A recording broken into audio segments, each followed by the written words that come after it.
Okay, let's go to chapter 4, part 3. Also about transport. The previous one we said about transportation can benefit in economy. But the second reason, because transport enables companies to access raw material. Because ada transport, kena ada raw, dia boleh bawa raw material. Ni yang penting dalam industry, what kind of economy production. And also parts with greater ease. So with using transportation, then material parts ni can be uh, uh, can be taken from one place to other, and this thus reducing production costs. And also transportation enable to deliver them or the products to customer more easily. So in doing so, it is act as intermediate input to production. So dia transportation penting lah untuk industri ya. Any kind of production. Without transportation, then you will have problem in supply, and then you have problem in delivery. So in addition, transport plays an important social role, enabling people to network and socialize, and also they promote growth in leisure for services and facilities. Transport promotes mobility, kepentingan untuk bergerak, reliable indicator of economic development.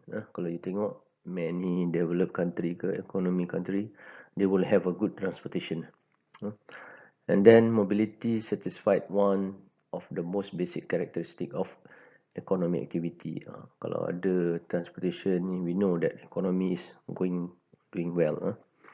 So just you see when during pandemic, the first problem is transportation by aircraft. Terus aircraft semua tak bergerak, then it's very not good for the economy. Banyak orang tak ada kerja, banyak orang tak boleh bergerak.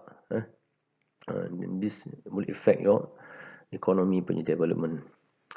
And the need of transport people, they bring people, then they take freight of cargo, and also information from one location to another.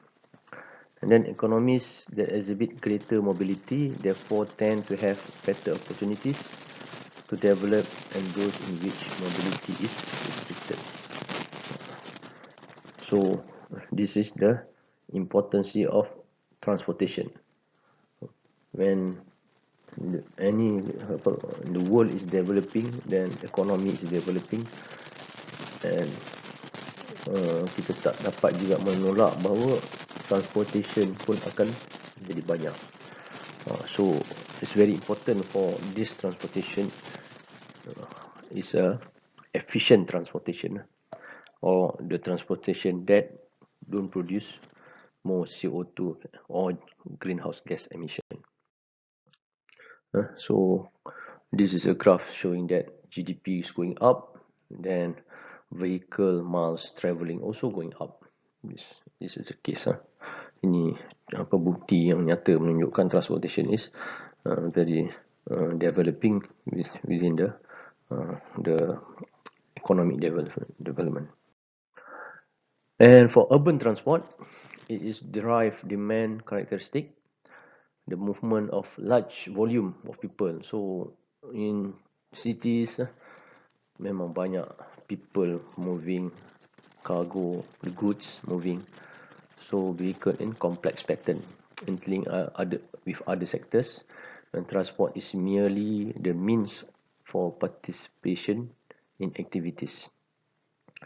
And this involvement of diverse range of activities and participants, and the presence of negative externalities, jadi ada negative impact dia, such as congestion, local tailpipe emission, carbon monoxide, oxide of nitrogen, sulfur oxide, hydrocarbon HC, particulate matter PM, and global emissions such as greenhouse gases and carbon dioxide emission.